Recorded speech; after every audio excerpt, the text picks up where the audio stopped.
Gjithëve ju uroj një javë të bukur në shoqërinë e Rezi Dielli. Mirë se erdhët në këtë program, në ditë të hënë kur ne kemi një program tashmë tradit prej shumë kohësh, në cilën ndajemi në 3 rubrika kryesore, në rubrikën e gatimit me recetat e Albanës, në rubrikën e dytë në horoskopin e javës me Jorgo Pullën dhe rubrikën e tretë Bima dhe Shëndeti me doktor Ylli Meja. Këto të ndalem pak sepse sot do të flasim për trombocitet e larta. Cilat janë shkaqet, janë ato qelizat e vogla që janë përgjegjëse për mpiksin e gjakut dhe për qarkullimin e tij. Në momentin që këto trombocide, këto qeliza janë në numër më të lartë se sa normale, sigurisht kalojmë në trombocitoz, e cila shkakton probleme të rënda me shëndetin. Si duhet të dallojmë që kemi trombocide të larta në gjakun ton, cilat janë shkaqet dhe padyshim do të kalojmë në disa kura specifike natyrale për gjithë ata që në analizat e gjakut kanë trombocide të larta. Ekziston dhe varianti tjetër i trombocideve të ulta, për të cilat do të flasim, do të japim edhe për ato disa shpjegime kryesore për ju që vuani dhe që keni një problem të ngjashëm. Do t'jemi pas pak edhe me telefonata, do të presim edhe shqetësimet tuaja, kështu që na ndiqni në orën 10:10 jemi në rubrikën Bima dhe Shëndeti. Tani të nisim një herë me recetat e ditës.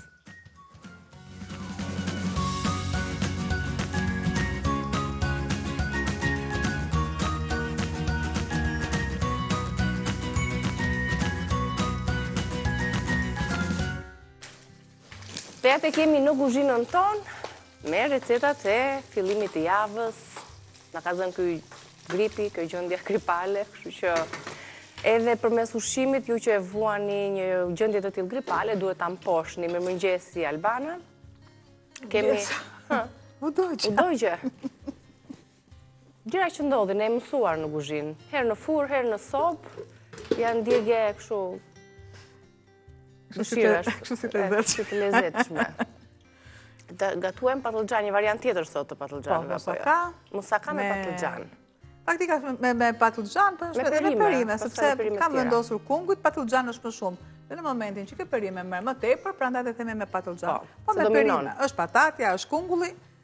Kam vendosur patlıxhanët në fillim fazë nga që duam të thithë më tepër vaj. Edhe i kam vendosur, i kam prerë në mënyrë të tillë, po pak Ma vash, ja. Një nga perimet që bërtasin më shumë kur gatuen. Kam kungujt, që dhe kungujt do t'i pres të tillë, po si, e mori me vrull. Ka lagështirë vetë patlıxhanët, si puna e të normalisht, edhe ka paku krijon avujt edhe ndikon. Kam dhe patlıxhanin tjetër. Kam kunguj, patlıxhan, patate. Patatet i kam lënë për në fund, i kam vendosur në ujë me krip. Do t'i pres sërish në këtë të çrregullta, se nuk është se më duan dhe të rregullta, dhe më duan për shembull me radhë, me siram, ose në sër për shembull. Ja, një përzierje. Të gjitha këto janë të kaluara në vaj bimor, të gjitha. Nuk duhet vaj ullirit, nuk duhet gjalp. Pra sa më të lehtë të pjesën e patjetër që do të shtoj pak ose fare krip dhe do t'i vë sërish kapakun. Këtu ku jam, filloj me të tjerat. Kam një qep.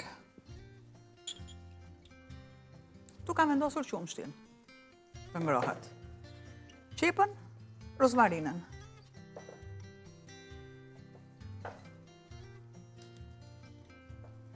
Vendos 2 gosh, 3 gosh karefili, sa të doni jo. Tek, qumshti, ngrohet dhe e lëm aromatizohet. Nuk do ta lë këtu, do ta heq. Pra edhe një për ta parë, për ta kuptuar, se mbasi se patën në visat vëmendjen, tek qepa kemi vendosur një gjethe dhe fine dhe më pas goshdët e karafilit. Dhe e lëm që të zihet pak qumshti. Me gratë të ullët, derisa të aromatizohet qumshti. I vendos sërish kapakun që të krijohet edhe zbutja e qepës. Më pas, patjetër që unë do ta heq. Këtu kam qepën. Pjesën tjetër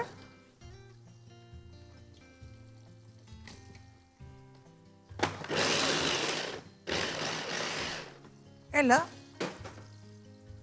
tu ku e kam Kam patatet, normalisht ku kam qepën, kam felpit e hudrës, kam bimët aromatike që mund të vendosni çfarë të dëshironi ju, sepse i shkon majdanozi, koper, borziloku i shkon.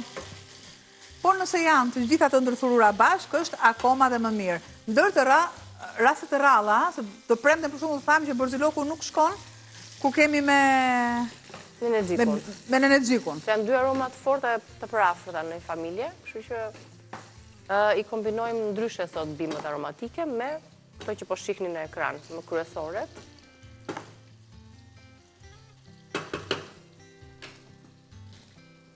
Që mos të bëj edhe ty.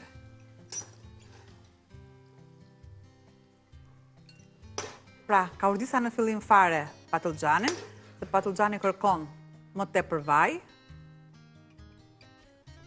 Më pas shtova kungullin, kungulli zbutet sepse ka një 70% në mos gaboj, më pak kjo po mbasëm dhe më tepër, ujë në trupin e vet.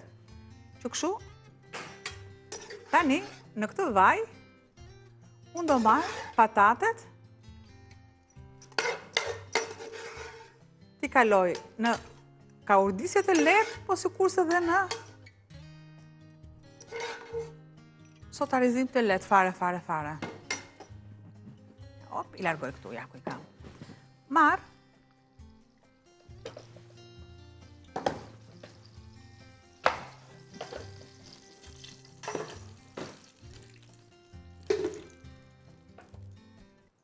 Pra njëra pas tjetrës, perimet i sotarizojmë, pra i zbusim në vaj bimor. Më pak, shife, i pres më holl. Që të kenë prapërsisht të njëjtën pjekje në furr. Ndërkohë që skuqen zbuten pak edhe patatet. Kemi dhe përbërës të tjerë që do të bashkohen në tavë dhe për t'i shtruar njëra pas tjetrës në shtresa. Po na duhet të mendojmë se cilën do të vendosim në shtresë të parë, kështu ta mbajmë është tepër atë peshën kryesore. Të gjitha këto do të kalojnë, do të bashkohen bashkë. Po. Shtoj. Unë i kam patate të vogla, shumë mirë kur janë të reja. Ato të reja të njërë në mes me lëkurë, po, me lëkurë dhe janë. Zbuten më kollaj. Ato janë akoma më mirë, faktikisht. Se po janë më të ralla, nuk i gjejmë në çdo treg. Ose janë ato të gatshme në rjeta, ose është sezoni tyre gjithsesi edhe mund t'i gatuaj merr pas here, siç gatuam edhe javën që shkoi recetën me erzat dhe patatet e reja, ato të vocklat, ndërkohë le të përmbledhim tani produktet. Çfarë ju duhet përveç se 3 perimeve kryesore të kësaj recete, që është patlıxhani, kungulli edhe patatet, që e pa gjithashtu 2 thelpinj hudhër, mish të grirë, sepse do t'jenë të gjitha bashk, të ki njëjti vaj do t'a gatuem dhe mishin e grirë, 1 filxhan kafeje vaj ulliri në fund, 2 domate të pjekura ose salc, 3 lugë gjelle çaj, 3 lugë çaj sheqer, karafil pluhur, borzilok të freskët. Nëse do zgjidhni borzilok, do t'i shmakni bimët që ne kemi në kryes, mund ta bëni edhe me borzilok ose me bimë të tjera aromatike, 2 patlıxhan, 1 gotë vaj lule dielli, 2 kunguj, 2 patate, krip, piper të zi. Do të përgatisim për këtë recet, për këtë tavë, edhe salcën bechamel, 2 lugë gjelle gjalp, 2-3 lugë gjelle miell, 4 gota qumësht, 1 gjethe dafin, 2 gozhd karajfili, 150 gram djath i fort i grirë, gjysëm lugë çaj, arë moskat, krip dhe piper. Pra, e lexova hapasapi nga dalë që ti shënoni dhe ti merrni të gjitha produktet e kësaj recete. Ju kujtoj që pasi ta përfundojmë në hapësirën e gatimit, gjithë videoja e recetës do të jetë edhe në kanalin tonë në YouTube Reze Dielli, kështu që e keni dhe aty me përbërësit dhe mënyrën e përgatitjes. Vazhdojmë tani me pjesën tjetër të hudhrat. Ja. Në çdo gatim, po sidomos kur gatuajmë taratorin apo kur duam që ta përdorim hudhrën siç është në gjendje natyrale të pagatuar, është mirë që të shtypet edhe të grihet.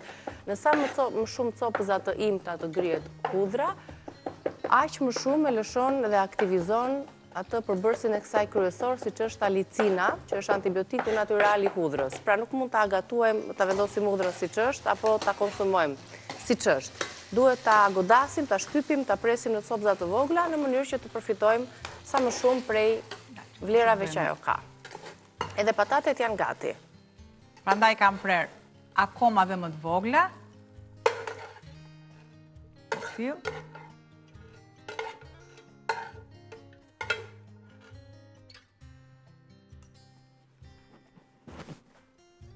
Me një letër fshi yndyrën. Tani kemi punë me qepën të merrem me qepën. Qepën sa po e kalova ju e pat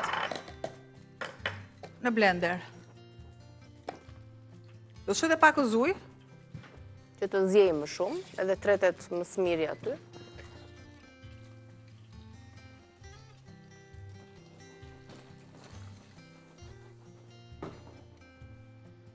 Shtoj ujë nga bimët aromatike. Me një lugë.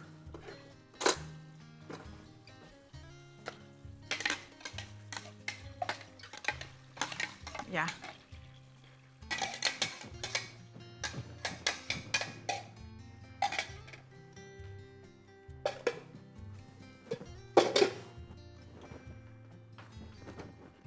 Dhe këqepa që kam, shtoj hudhra direkt.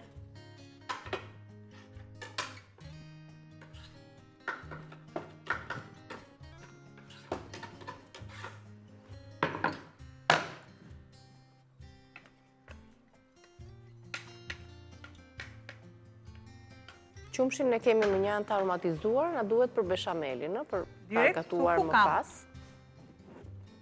Qepën do të shtoj dhe mishin e grirë, sepse afati kohor, pra mua nuk po duhet që të marrë të skuq qepën, më pas mishin. Sepse mishi kërkon më të përkohë se sa qepa. Duke vendosur të dyja dhe duke shtuar pak ujë, ne largojmë edhe atë skuqen, sepse janë skuqur perimet. Nëse filloj dhe unë me qepën, pra është një musaka e skuqur. Po. Zbutim e xhinxhirosim pak mishin, të bëhet ashtu si i thermuar, si kokrizuar. Sa të kokrizohet, ndryshon dhe ngjyrën, erësohet. Bashkë me qepën dhe hudhrën merr dhe ato aromën specifike. Bashkë me perimet do t'jenë tavë avash, do t'a tregojmë recetën, sepse e ka kohën e vet. Bashkë me ajkën. Po. E të marrë një tas të vogël. Ja, e vendos suri fare, ja, në ki. Opa, direkt, konsulot fare, ja. Okej. Pra, lëshuan atë aromën e vetë dafina, karafili dhe një gjysmë qepe. Tek qumshti, të vendosura të gjitha bashkë. Tani, unë do t'i shtoj edhe salcën, që mos kem vetëm një salcë bërë nga domate të grira. Unë për hirtë të së vërtetës kam shtuar pak fare spec të kuq, as gjysmën jo, po një çarek që kisha në frigorifer, për t'i dhënë, për t'i ruajtur ngjyrën, po të doni ju mund të shtoni edhe pak koncentrat, dhe nuk del ajo ngjyra e zbardhëllyer e salcës.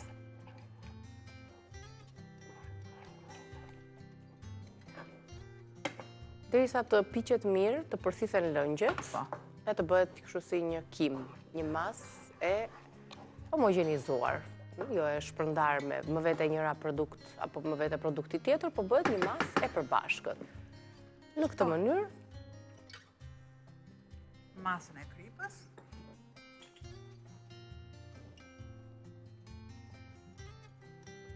Pakos piper. Masën e kanellës.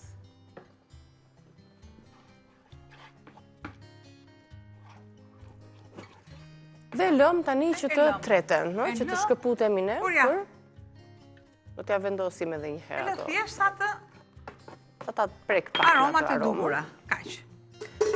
Sa ky proces të ndodh, vendosëm dhe kapakun, na ka mbetur për të përgatitur beshameli dhe më pas montimi, vendosja e produkteve në tavë për ta përfunduar recetën.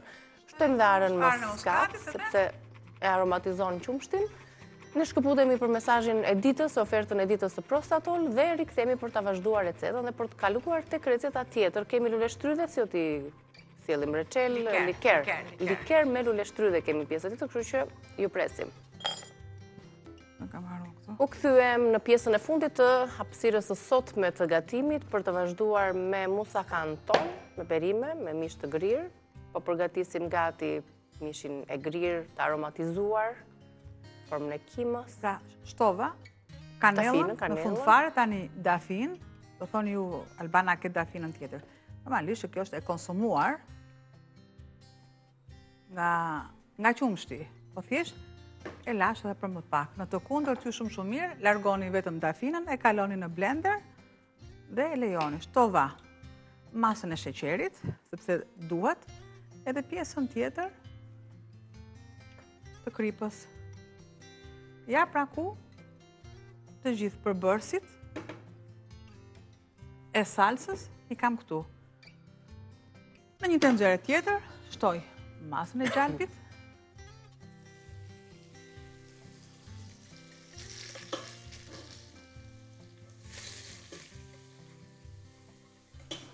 kurse kam edhe masën e miellit.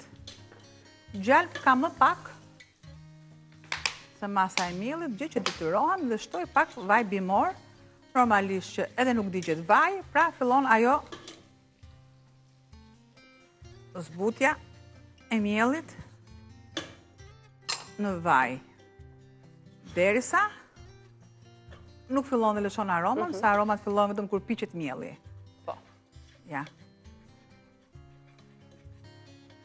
Shohim që bëhet si një masë muhalebie. Kremoze, po. E një trajtshme me këtë ngjyrën e bukur. E lëm këtu dhe shtoj pakës piper. Pra, tek imaja kam të gjithë erzat, pra duke shtuar qepën, tek qepa kam hudhrën, kam kripën, piper, sheqer, normalisht kam dafinën, kam shtuar më parë qepën, dafin dhe 3 gosht karafili, që t'i japi atë aromën e duhur, dhe mbazit këtyre, pa tjetër që mish i grirë, pra unë nuk të tregoj radhën e këtyre, po të tregova vetëm thjesht erzat që unë kam shtuar. Bimët aromatike unë i kam në fund fare, ku arën e moskatit ose arën myshk, unë e kam shtuar tek qumshi që është zjerë paka shumë. Do të shtoj qumësht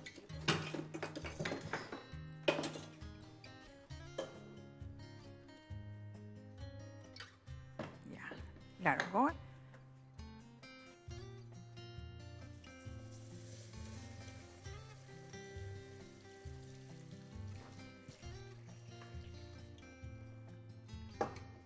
Pra nuk e përdora fare nuk e përdora. Tani presim sa të plotësohet kjo masë. Po të duam ne shumë mirë mund ta plotësojmë me shtëm vezë. Veza është që ndihmon në trashjen, por është e njëjta gjë. Nëse unë mielin e kam të zbutur në vaj, normalisht qumshi nuk e kam problem ta shtoj sepse është edhe nxehtë, plus edhe nuk kokrizohet. Nëse unë mielin e kam më tepër se i ndyra, mielli mua do më kokrizohet, do jetë i fortë dhe me shtimin e qumshit nga ambienti ose nga frigoriferi, do jetë topa i mbledhur. Të duhura dhe sasia raporti miell yndyr, gjalp apo vaj që vendosni të gatuani beshamelin, po ashtu edhe pjesa tjetër pra e vezës. Pakës krip, sikur se do të shtoj dhe edhe djathin. Një mas djathi. Djathi do t'jeti fort, jo i but. Tek djathi i but, hynë guda, mozzarella, edhe djathi i pizzës. Normalisht djathi i pizzës është guda. Nuk kemi të këto, sepse nëse unë do t'a filloj t'a vendos si për beshamelit, shumë mirë ajo do më digjet. Djathi i fort shtohet në pjesën e kremit. Marr një tenxhere tjetër.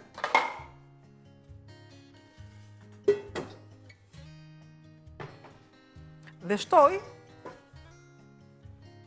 perimet. Ups, i largoj. Do të marr pjesën... Të përzim të gjitha. Po, largoj vetëm gjethen e dafinës, dhe si që shikoni ju, pra nuk është e thatë fare, sepse më duhet.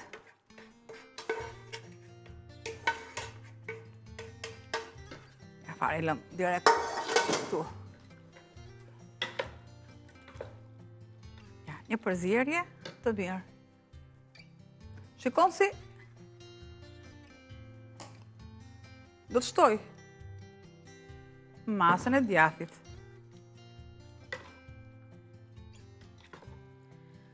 Përse kam lënë lëngun? Kam lënë lëngë më tepër sepse ju e pat që patatet i vendosa i lash më pak që të bëhen. Po normalisht i kam prerë të vogla, gjë që mua nuk më pengon.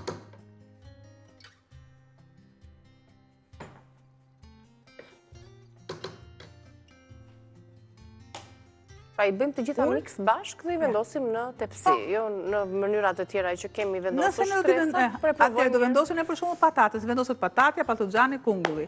Normalisht, kur ne i shtojmë dhe si për vendosim mishin e grirë, dje shumë që ne kur i kapim, ato shkëputen nga njëra tjetra. Pra ne duam që kjo masë të jetë kompakte. Marë bimët aromatike, marë kopër dhe, e largoj dhe kopër dhe majdanoz.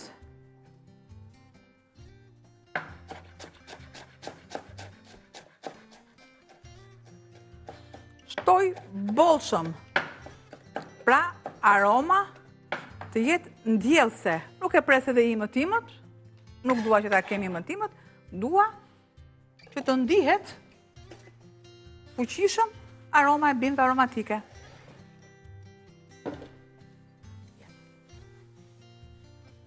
Një përzierje.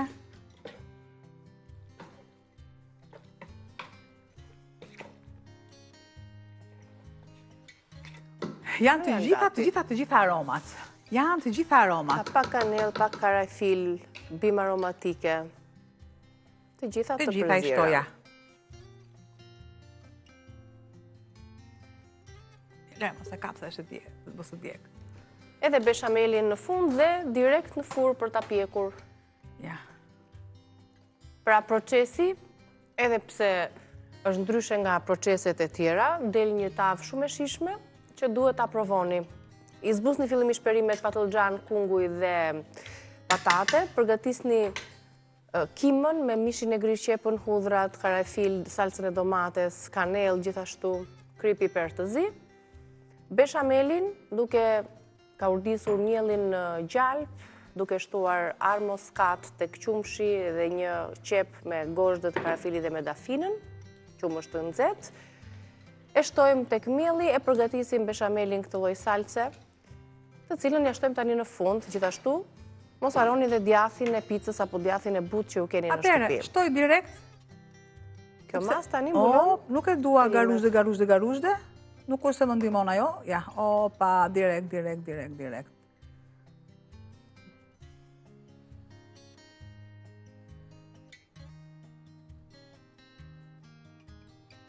E kalojmë.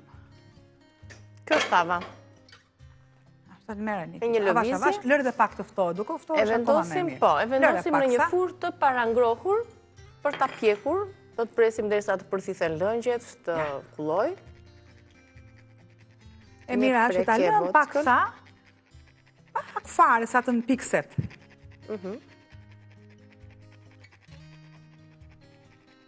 Para se ta vendosim pra në furrë për të pjekur. Nëse i doni dhe njëherë produktet, pra se të kalojmë te likeri i lule shtrydheve, unë po ja u rendis, po i lexojmë të shkruara, edhe pse ju kujtoj dhe njëherë që do ta gjeni në YouTube-in tonë, në Reze Dielli. Musaka me perime, 2 qep, udhra, 4 thelpinj, 500 gram mish i grir, 1 filxhan kafeje vaj ulliri, 2 domate të pjekura, 2 lug çaj sheqer, kanel plur 1 lug çaj, 3 deg borzilok të freskët, ose ne zgjodhëm 2 shen koper majdanoz, 2 patlıgjan, 1 gotë vaj ulliri, 2 kunguj, 2 patate, krip, piper i zi. Për salcën beshamel, 2 lug gjelle gjalp, 2-3 lugë gjelle mjell, 4 gota qumësht, 1 gjethe dafin, 2 gozhë të karafil, 150 gram djath i grirë, gjysmë lugë çaj armës, skat, krip dhe piper. Tava tani është gati për ta pjekur. Në një furrë të parangrohur, procesin e treguam hapasapi, tani bëhemi gati për likerin. Fillimisht ju tregoj përbërësit e likerit të luleshtrydheve, ku padyshim luleshtrydhet janë përbërësi kryesor dhe ju ndërkohë po shihni kapsulat Diva nga Mokador për kafen e mëngjesit, të cilën ne me Albano ta përgatisim pak më vonë. Mbarojmë punën një herë, kemi një hapësirë reklamash, konsumojmë kafen tonë, ndërkohë likeri, si e përgatisim likerin me luleshtrydhe. Ju duhen ka 500 gram luleshtrydhe, 250 gram sheqer, 300 ml raki rushi ose vodka, 1 shkop kanele, dhe këtu është opsionale kanela, dhe lëkura e 1 limoni. Luleshtrydhet janë ndër të vetmet ose të vetmet fruta që janë më së shumti të ngarkuara me pesticide, ndaj që mbajnë atë llojin e pesticidit brenda, ndaj ne duhet jemi shumë të vëmendshëm teksa i lajmë dhe i pastrojmë ato me ujë, me sodë, për t'i lënë gati 20 minuta, më pas t'i konsumojmë që të largojmë të paktën një përqindje të caktuar të pesticideve ose në ujë me uthull. Tani ndjekim procesin si e përgatit Albana likerin me luleshtrydhe. Lëkura. Është lëkur holl.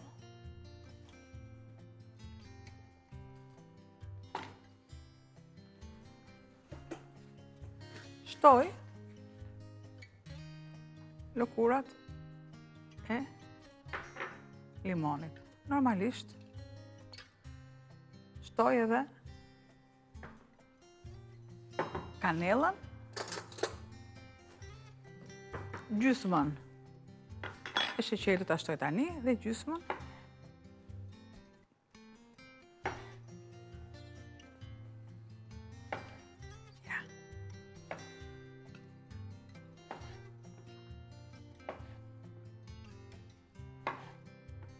Ka rënë dhe çmimi tani i luleshtrydheve, kështu që i përzgjedhim ato që t'i përgatisim shëndet, përgatisim merçelin me luleshtrydhe, përgatisim likerin me luleshtrydhe apo tarta me luleshtrydhe, kek me luleshtrydhe, ka ose t'i konsumojmë ashtu siç janë, ka dhe plot receta. Reçel marmalat.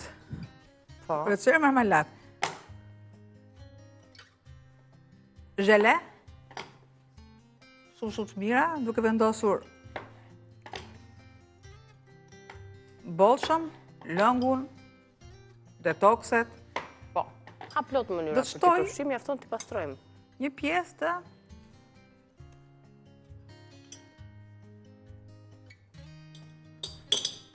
sheqerit. Sërish.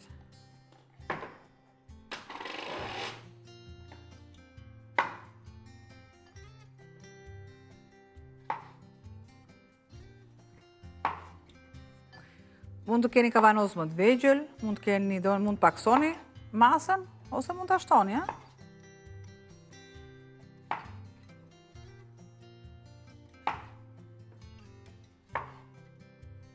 Kjo është një masë mesatare, familjare. Një masë mesatare, po. Ne në përgjithësi kur gatuajmë, në përgjithësi, për shembull tava nuk është për 4 persona. Në përgjithësi kur gatuajmë për 4 persona, faktikisht. Ja.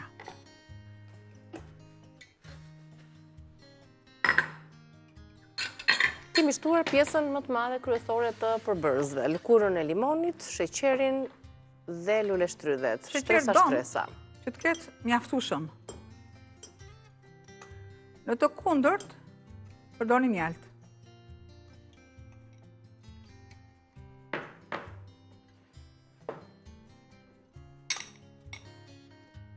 Unë do lë kaq.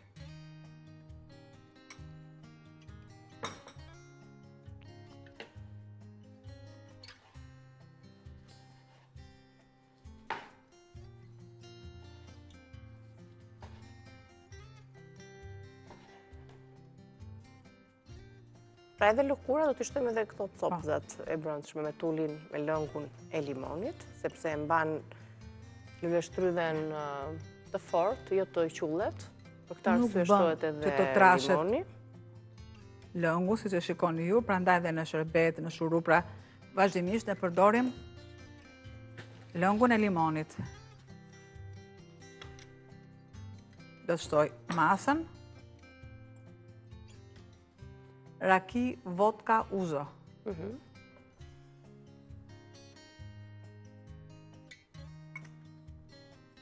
Ndërkohë, sheqeri edhe ja lëshon ato lëngjet. Po, ja. Duke e vendosur që të rehatohet vetëm në errësirë. Ja. Sërisht. Siç e keni kavanozin, në errësirë në dollap brenda, për sa ditë qëndron aty?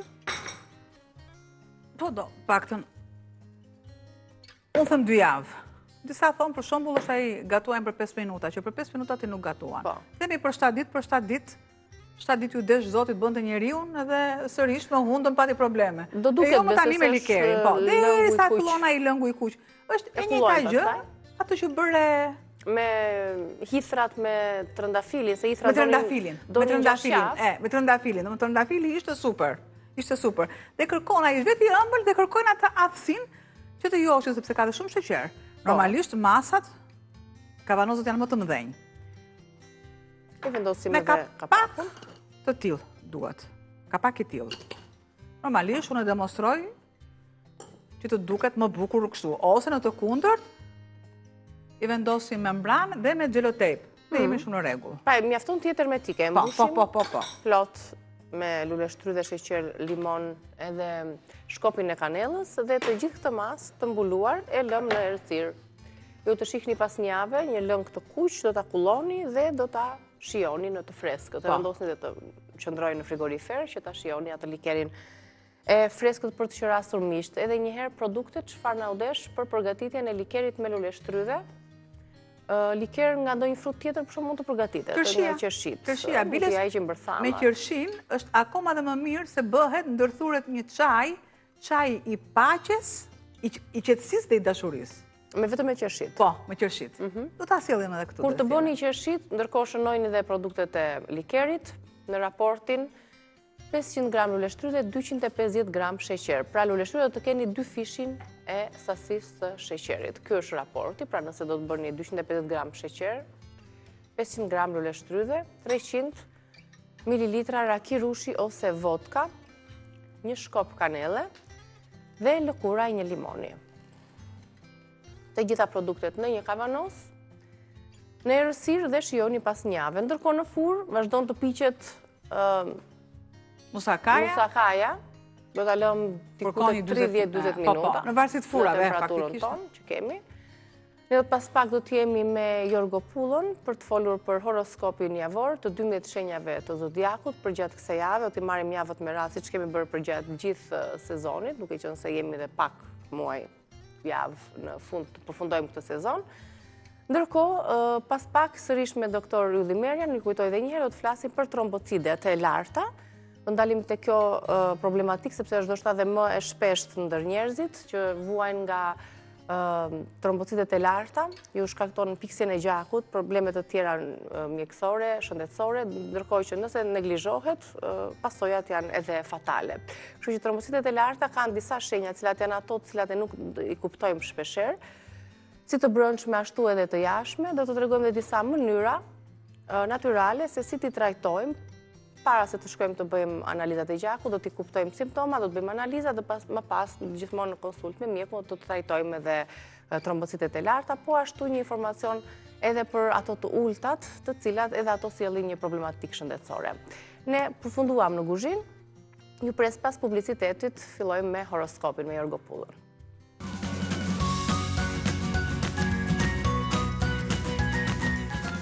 Jemi gati tani për parashikimin e yjeve për këtë javë, për javën e parë të qershorit. Kemi folur ditë më parë për muajin qershor, që ishte më i qetë, më i lehtë, por disa shenja kishin një muaj më sfidues. Ndaj do të shohim tani si fillojnë java e parë e qershorit. Mirë se erdhe, Jorgo.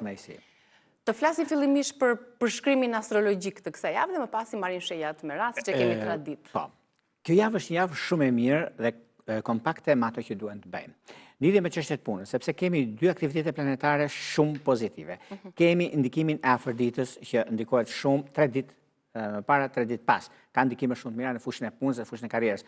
Kontrata të rëndësishme që mund të bëhen, lëvizje mund të bëhen, ka i diçka shumë të madhe, do thot aplikime.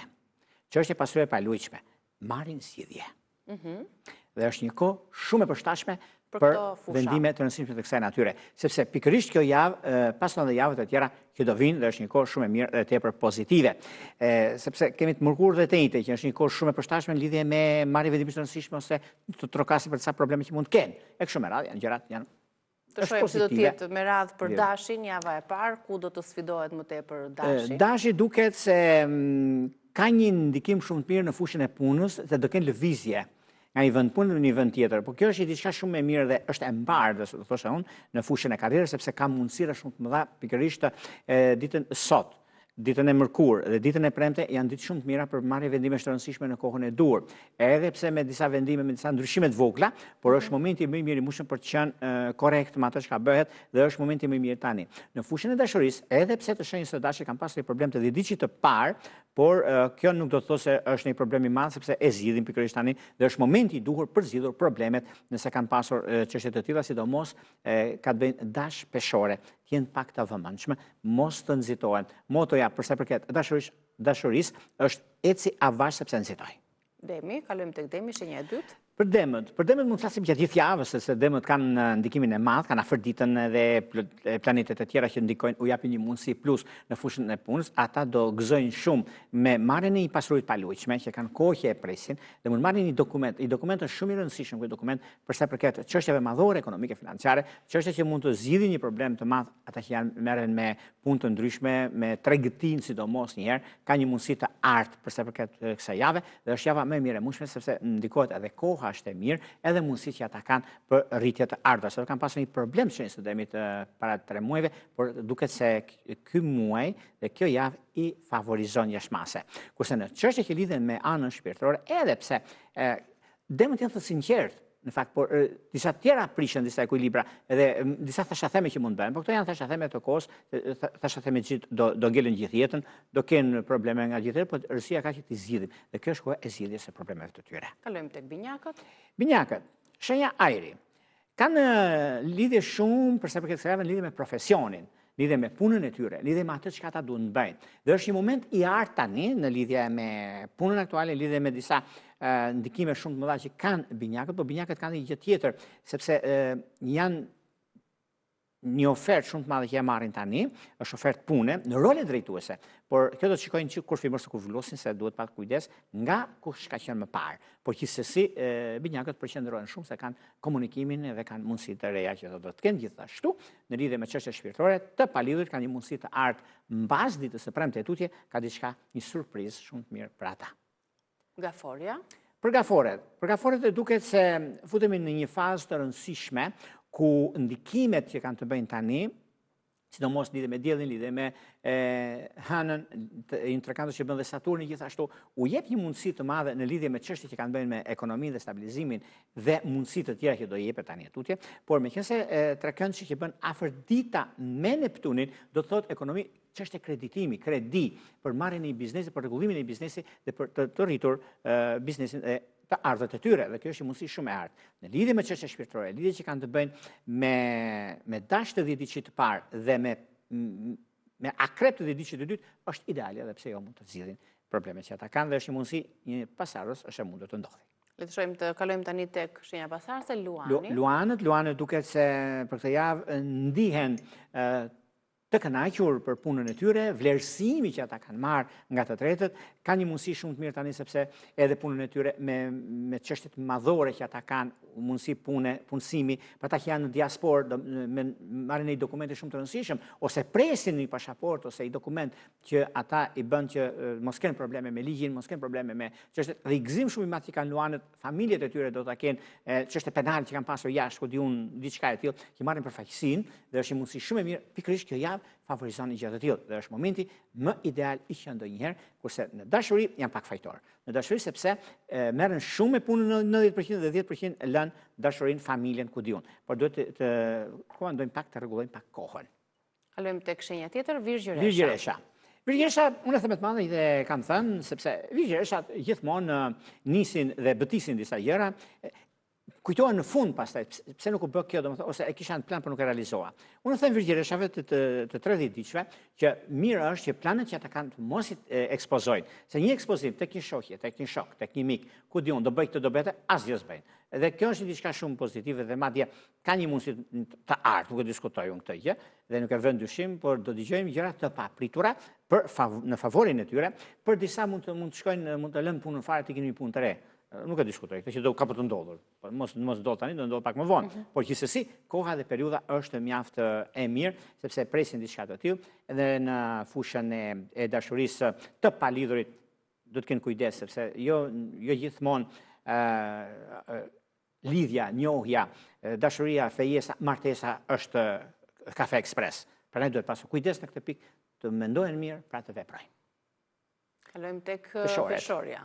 Për peshorët duket se kjo javë duket se është një javë mjaft e lodhshme, por është e kënaqshme në anën tjetër. Është e kënaqshme për një arsye, sepse kanë dhe gjërën e tharët, dhe gjërën e ëmbël, por dhe gjërën e shijen që duan. Dhe është një moment shumë i mirë tani për të parë se çfarë do të bëjnë në ecuri në javën që do vinë, sepse kjo javë është javë shumë pozitive për sa përket peshorëve, ka një mundësi shumë të mirë në lidhje me punën e tyre sepse kanë qenë në provë, e kanë fituar provimin, kanë qenë në vështërsi, i kanë kaluar vështërsit dhe vjen një moment tani i gëzimit dhe shumë gjërave të tjera. Por meqense do keni disa problematika të vogla në fushën e punës suaj, ju që jeni në diasporë ose ju që keni të bëni me vendet kyçe, por mos mu shqetësoni sepse të drejtën e keni juve dhe jo të tjerë. Kështu që ka diçka shumë të madhe në këtë aspekt. Në çështjet e dashurisë, edhe pse me pak vështërsi, këto 2-3 ditë do ta kenë, por kjo është diçka kalimtare sepse ka të bëjë me afërditën dhe ndikimin që ka të bëjë me planetet e tjera që nuk u jep fort mundësi sepse thotë beso kontrollo. Pas peshores vjen akrepi. Akrepët duket se për këtë javë kanë një moment fantastik në lidhje me 2 takime shumë të rëndësishme me jashtë. Ose kanë një udhëtim për të bërë, se ka qenë shtyrë më përpara, ose kanë për të vajtur në një vend që merret me ligjet o dokumentat aplikime të këtij lloji, që marrin dokumentet ata që janë jashtë ose këtu në Shqipëri, marrjen e një trashëgimie, do flitet shumë, është momenti më i mirë i mundshëm për ta stabilizuar gjë të tillë. Është momenti gjithashtu i duhuri në lidhje me takime, në lidhje me vendime të rëndësishme, që është momenti tani dhe është koha më ideale dhe shumë personale për ata, sepse kanë mundësin akrepët të jenë atje ku duan, ku ju takon vendi tyre. Në çështje shpirtërore, lidhje që kanë të bëjnë me 10 diqin e parë të shenjës së Demit, është koha më e mirë mundshme për ta zgjidhur këtë problem. Shigjetari. Për shigjetarët do duket se përqendrimet që do bëhen në bashkëpunime me të tretë, kontrata të rëndësishme, kontrata mund t'i bëjnë të njëjtën prenten, do thonë juve, por mund të bëhet të të marrë. Edhe sot, po puna është sepse kur është biseduar është muhabeti, ose kur i kanë gjërat më mbarë, po si javë është javë e mirë, po ka dhe disa bishtra i themine dhe vogla që nëse niset i diçka, ose nuk e ka menduar mirë dhe thot një fjalë më tepër. Këtu do të pasur kujdes, është më mirë për gjithë fakt në këtë javë më shumë të dëgjojmë se të flasim. Është koha më e mirë mundshme dhe mund të përfitojmë për të thënë gjërat që duam ne, punën që duam ne dhe vendosim i rrënjosim në mendje dhe e realizojmë ashtu siç duam ne. Dashuria është në anën e tyre sepse kanë mundësinë e artë për sa përket një njohje, ta kthejnë lidhje serioze ose lidhjet afatgjat. Bricjapi. Për sa përket bricjapëve duket se tani është një kohë shumë e mirë për bricjapët në lidhje me ekonominë, ka një mundësi punësimi të dytë, dhe unë ta marrin sepse është koha e tyre, është koha më e mirë sepse jo se është edhe koha tani për shembull për nisma të reja, por do bëjmë biznesin e tyre, biznesin e vet, dhe është koha më e mirë mushme për ta realizuar, sepse ka të bëjnë lidhen çështje që lidhen me shtëpi, lidhen me familjen, lidhen me nevojën apo gjërat e tjera, se kanë megjithatë kanë sigurinë, dhe duan sigurinë briçapët, dhe këtë e kanë. Përsa për këtë çështjeve që lidhen me dashurinë, është koha më e mirë, nëse do të bëjnë një shkëmbim unazësh, nëse do të bëjnë një njohje taksimit serioze ose me njohje të afërmit të tyre, është periudha më e mirë e mundshme. Dhe ujori? Për ujorët, duket se ujorët më shumë lodhen duke menduar sesa duke vepruar.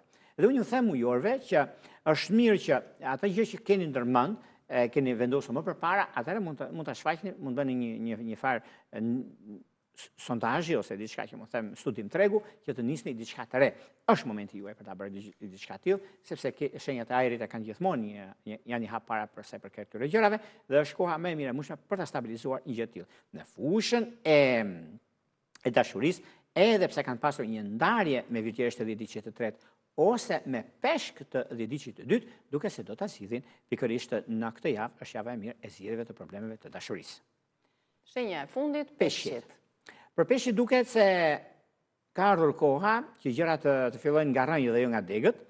Duket se tani 10 ditë që parë i shenjës së peshqeve se janë intuitiv dhe kanë mundësinë mjaft të mirë në lidhje me ndryshimet që do të kenë tani tutje. Është një kohë shumë e përshtatshme mbi vendimet që do të merren mbi kohën që do kenë ata dhe është një mundësi e artë për të vepruar, vazhduar dhe mundësitë që do të vinë në tani tutje kanë kohën e tyre dhe momentet e duhura. Në çështje shpirtërore, lidhje që kanë të bëjnë me dashtë të 10 ditë të parë, me peshorët e 10 ditë të tretë është perfekte dhe është koha e artë për të marrë vendime të rëndësishme në këtë drejtim.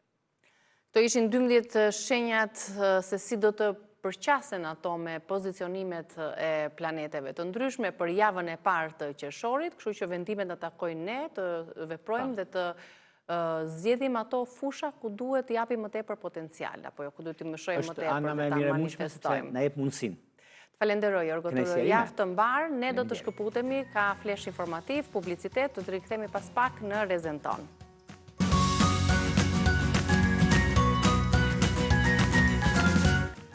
Pas kësaj shkëputje, në minutat që në kam mbetur, ne do mundohemi të koncentrojmë gjithë këshillat dhe sugjerimet për trombocitet e larta. Doktori do të na flasi se cilat janë tani simptomat e trombociteve të larta. Po, patjetër. Në momentet e para, kur një njeri ka trombocite të larta mbi normën, që është 400.000 për 1 mililitër gjak, mund të ndodhin këto simptoma. Ose nuk ndjejmë asgjë, ndryshe nga trombocitopenia që nxiheshin vatra, njolla blu, errta e kështu, këtu njeriu nuk ndjen asgjë. Ose mund të ndjejë një lodhje edhe një këputje trupore. Mund të ndjejmë një lodhje të muskujve, të duarve dhe të këmbëve. Mund të ndiejmë një, si të thuash, një pare hati të përgjithshme dhe një njeri që nuk ka fuqi për të ecur ose që ka dhimbje të gjunjve. Pra, duke qenë më shumë se 400.000 trombocite për 1 milimetër kub të gjakut, atëhere, ky gjak, si të thuash, trashet, nuk qarkullon mirë, nuk ushqehen mirë indet.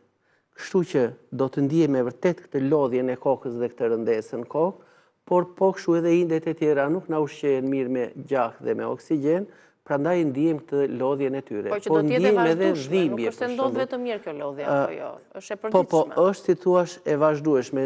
Çohemi nga krevati dhe mund të ndiejmë një lodhje dhe një këputje trupore. Dhe kur ecim sikur na dhëmbin muskujt, sikur shpojnë me gjilpëra. Pra, është një pamundësi e organizmit e zemrës për t'i ushqyer të gjitha këto organe me gjakun në sasinë e duhur, sepse është i trashur gjaku. Nga kjo prani pllakëzash, platelesh me shumicë në të. Atëre, po ta shikonim neve aty tek figura, ne do të vinim re që kjo qeliza mëm që i prodhon trombocitet, në rast se do të kemi ndonjë thyrje, ndonjë fraktur kocke, do të kemi ndonjë inflamacion, do të kemi ndonjë smundje të brendshme, për shembull, inflamacion të ose plag në stomak, ulçra në zore, kështu me radhë, trombocitet rriten. Atëre, po të shikojmë në figurë, për shumë nëse do të afroni mirë atë, është që liza mëm që prodhon, si të është e gjakut që prodhon trombocitet, është kjo e para nga e djata, megakariocite. Kjo, si të thuash, rritet, zmadhohet dhe pastaj shpërbëhet në plakëzat të gjakut, në platelet. Atëre, nëse këtu do të kemi për shembull ndonjë frakturë që neve e përmendëm, ndonjë anemi, mungesë të hekurit, kjo prodhon me shumicë. Mirë po, ky prodhimi i pa kontrolluar do të na çojë në trashjen e gjakut dhe pastaj ato të tjerat janë si derivate njëra pas tjetrës, do të shfaqen këto sëmundje. Atëherë, çfarë mund të bëjmë? Theksojmë edhe një gjë tjetër. Nëse do ta shikojmë të fraksionuar këtë formulë këtu, ne do të vëmë re këto gjëra. Për shembull, le të vemi tek trombocitet, që janë këto plakëzat. Këto kapin afërsisht në fraksionimin e gjakut, afërsisht më pak se 1%. Kur këto janë maksimumi deri në 400.000 trombocite për 1 milimetër kub. Nëse në rriten këto, atëherë kjo e ka përcen këtë kufi dhe bëhet ajo që thamë, trashet gjaku dhe mund të na krijohet ndonjë tromb në pikse gjaku në një trompoz. Ndërsa në krahun e djathtë tonin, që është plazma e gjakut, edhe kjo është pjesë dhe kjo kap afërsisht 50-55% të gjithë volumit të gjakut. Por nëse do të na rriten trombocitet, kuptohet që kjo mund të na ulet në përqindje dhe pjesa tjetër janë eritrocitet, që këto kapin 40-45%, dhe pjesa tjetër janë këto leukocitet ose ruazat e bardha, cilat kanë funksion të mbrojnë organizmin, pra funksion mbrojtës, kanë funksion që të pastrojnë mbetje toksina nga organizmi, dhe këto afërsisht janë më pak se 1%. Pra, trombocitet janë më pak se 1% në sasinë e gjakut dhe leukocitet. Kur këto rriten, na krijojnë këto procese, por me keqja është që mund të krijojnë trombe.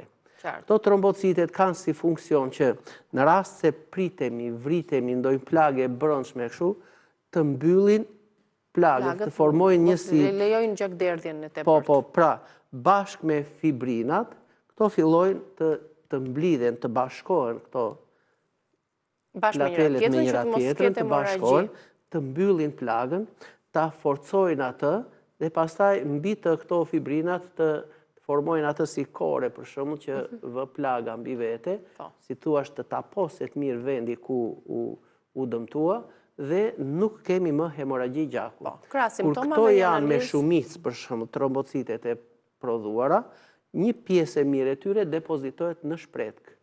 Ruhet gati 30% e tyre. Dhe nëse na dëmtohet shpretka, që është një faktor tjetër, një shkaktar tjetër, atëherë këto të gjitha qarkullojnë në gjak dhe volumi i tyre në gjak është i rritur.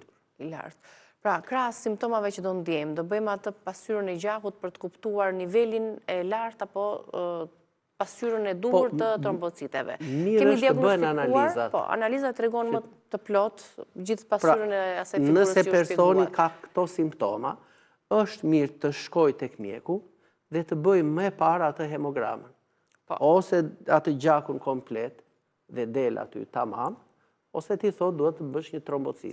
Në momentin që mirë është që kur bëjmë gjakun komplet, të kërkojmë trombocitet në lamë, pasi ajo është më sakta. Pra, merret gjaku, vendoset në atë pllakën e xhamit, hapen mirë trombocitet, hapen mirë dhe bëhet leximi i tyre në mikroskop.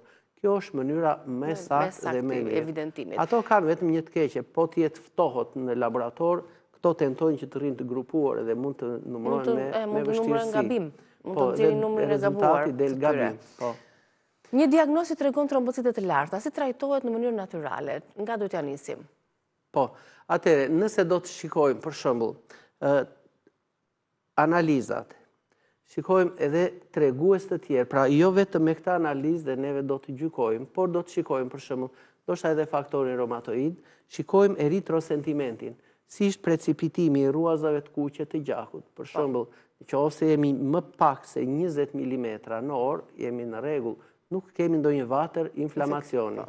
Por nëse është më i lartë, atëherë kuptohet kjo ka ndryshueshmëri edhe nga laboratori në laborator, por edhe nga mosha, tek fëmijët është më e vogël, tek gratë ndryshe, tek burrat ndryshe, por gjithmonë jemi 15 mm anor deri në 20. Kur është ky eritrosentiment, tregojmë që nuk kemi ndonjë inflamacion në organizëm. Po të na rriten eozinofilet në gjak, tregojmë që, shiko, ky trup ka reaguar karshi parazitëve, për shembull, ose ndonjë alergjie në organizëm. Pra, marrim mirë informacion tek gjaku komplet, sa është niveli trombociteve, si është madhësia e tyre, forma e kështu me radhë. Pastaj te eritrosentimenti, se do ndjekim rrugën nga do ikim, pra a është ndonjë fraktur, ndonjë plagë brendshme, mbase gjej me këto analiza ndonjë informacion tjetër. Por një tjetër është edhe kjo CRP-ja, pra që na tregon, a kemi me vërtet tek gjaku ndonjë në sistemin e qarkullimit të gjakut ndonjë inflamacion? A kemi kaluar ndonjë smundje virale? Pra këtë që i populli një PCR, në? Që themi në PCR, apo është tjetër? Po, pra kjo na tregon, kemi ndonjë vatër inflamacioni në sistemin e qarkullimit të gjakut, se kur kemi inflamacion në arterje, në vena, kemi atë si gryrje për shembull, dhe këtu rriten trombocitet për t'i riparuar këto. Por është edhe një tregues i indeksit të prodhimit të trombociteve në trup. Edhe kjo duhet na shkojë nga 1 deri në 5%, sepse trombocitet maksimumi mund të jetojnë deri në 10 ditë. Dhe ato qelizat mëm duhet që në mënyrë të vazhdueshme të prodhojnë trombocite të reja, të jenë të shëndetshme dhe t'i hedhi ato në qarkullimin e gjakut. Njëkohësisht e gjaku mund të shikojmë dhe nivelin e retikulociteve, pra janë qelizat të kuqe të gjakut, po të pa pjekura plotësisht. Janë si kur bëjmë një krahasim për shembull tek një tufë delesh, janë ato rruzat që mbahen për të rigjeneruar tufën më mbrapa. Pra, marrim një informacion të mirë dhe pastaj shikohet. Për shembull, nëse do të jenë 600, 700, 800.000 trombocite për 1 milimetër kub, atëherë mund të bëhet edhe kjo. Të vëzhgojmë për shembull çfarë shenjash afërsisht 2 javë. Çfarë shenjash mund të na shfaqen më vonë, si do të jetë ecuria. Edhe të vëzhgojmë, a kemi ndonjë dhimbje kockash, kyçesh e kështu me radhë. Ose në një burim tjetër infeksioni, që javës tjetër, për shembull, në vazhdim, të dimë se ku duhet të orientojmë trajtimin. Gjithsesi, nëse ne kemi analizuar dhe kemi dalë në burimin e dur të trombociteve të larta, nga e ka ardhur ai, atëherë të dimë se si do të bëjmë një trajtim alternativ. Po sigurisht që trajtimi alternativ për këtë lloj sëmundje, për këtë patologji, le ta quajmë, nuk mungon. Si mund t'i ndajmë këto? Që javën e parë njeriu mund të bëjë një trajtim kështu. Së pari, të fusim disa perime që pastrojnë gjakun dhe që hollojnë atë. Dhe të shmangim ndonjë trombozë. Dhe për këtë neve kemi plot. Për shembull, ne nuk mund të themi që qepa, hudhra nuk na ndihmojnë në këtë rast. Kjo është e padiskutuar që 2-3 thelpinj hudhra në ditë e hollojnë gjakun dhe më ulin nivelin e trombociteve. Një çerek qepe në drek e freskët ose një gjysmë qepe, sidomos e kuqe, na ndihmon shumë mirë në uljen e trombociteve. Atëherë, ne i përdorim këto të dyja. Po si, pak hudhra mund t'i ham në mëngjes me kosin, ndërsa qepën e kuqe në drek me një sallatë, për shembull me domate ose çfarë kemi aty. Pra, ja ku gjendën pak nga këto perimet, por edhe brokula na ndihmon, edhe perimet e tjera.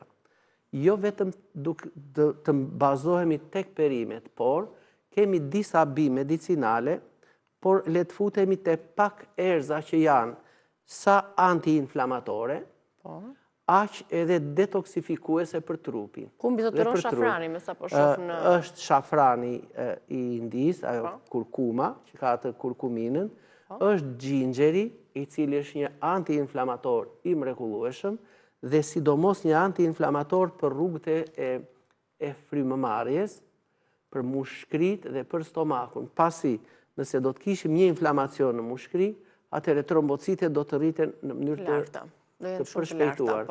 Ose një inflamacion në stomak dhe në zor. Në këto do të jenë gjell në kos, si integrohen? Këto mund të përdoren, për shembull, që të dyja së bashku, marrim një gotë ujë të ngrohtë, të vakët në mëngjes, hedhim një lugë kafe gjinxher, mundet ta grim edhe të freskët, nuk ka asnjë problem, dhe të hedhim në të edhe një lugë kafe jamball, i përzijim pak dhe i lëmë si thuash që kjo të fillojë të procesin e shpërbërjes së saj. Ndërkohë, nëse kemi aloe vera në shtëpi, atëre mund të marrim vetëm një copë nga kjo, për shembull, e presim nga bima mëm, vetëm një copë, që sikur ta kemi xhel lëng, neve të mos ta kalojmë një lugë gjelle. Pastrojmë këto gjëmbat, pasi në këto gjëmbat ka disa substanca që janë helmuse, toksike. Kjo tashi, kuptohet, është e shplar, e grim ose e shtrydhim te kjo gota e ujit. Okej, ja shtojmë gotës me xhenxhefil dhe shafran. Pra, ne si thuash, fillojmë me vërtet një gotë plot me bomba për sëmundje. Këto Jo vetëm për këtë sëmundje, jo vetëm për këtë, pra për inflamacionet në kocka, kyçe, në zorë, në stomak, në mushkëri e kështu me radhë. Po edhe antioksidant kemi me shumicë, kështu që pihet kjo gota me këtë ujin e ngrohtë në mëngjes si një detoks i përgjithshëm i trupit. Pastrues, shplarës. Pas 10 minutash mundet të marrim një çaj me bimët mjekësore në mëngjes gjithmonë. Çaj do të jetë ose me bimë të veçanta. Për shembull, marrim pak hithra, marrim lëvoren e shelgut, e cila është 1 ose 2 vjeçare e hollë, pasi në këtë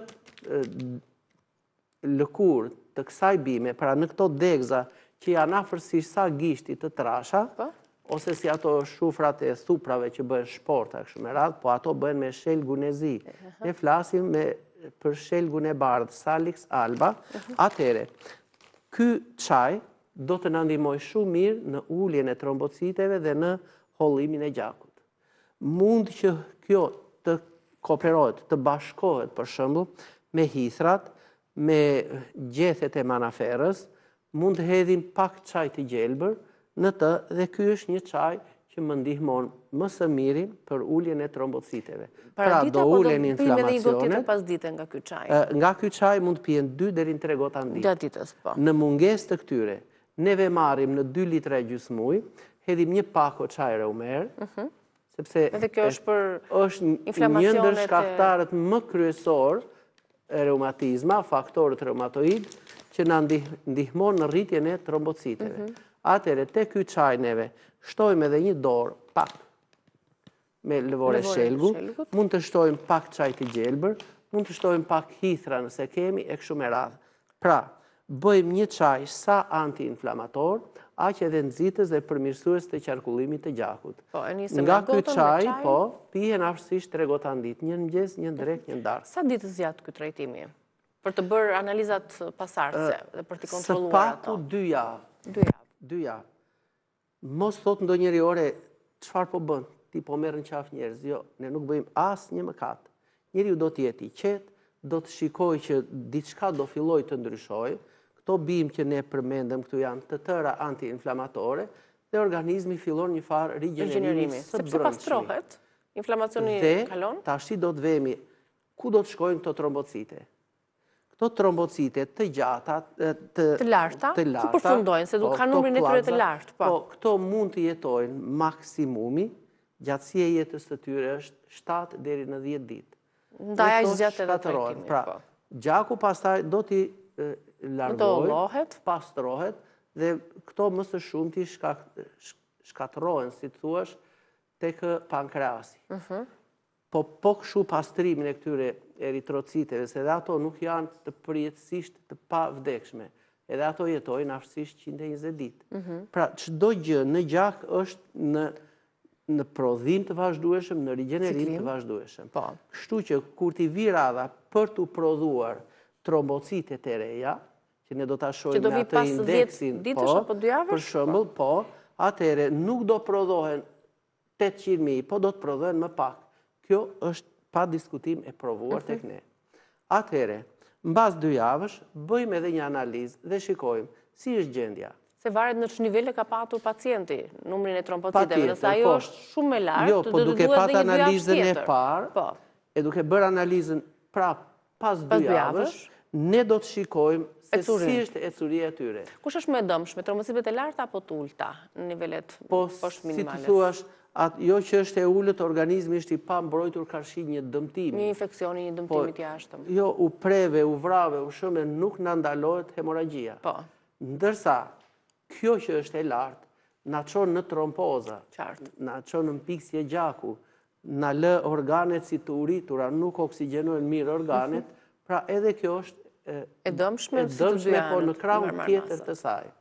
Atere, nëse jemi në rrugë të mbarë, që jo të themi në vend numëro, po të ketë filluar rënja, atere vazhdojmë me këto. Gati 3 gota çaj në ditë, përdorim nga pak vaj liri, tek mëngjesi që hahet, shtohen 2 thelpinj hudhra, mirë është që të përdoren dhe këto farat e ndryshme, për shembull fara kungulli, fara luledielli, fara liri, chia, fara zeze të gjitha me yndyrna të shumë për të marrë këto omega 3 dhe omega 6. Dhe përmendëm që mund të kemi një inflamacion në kyçe, atëherë nuk duhet të na mungoj lyerja, për shembull.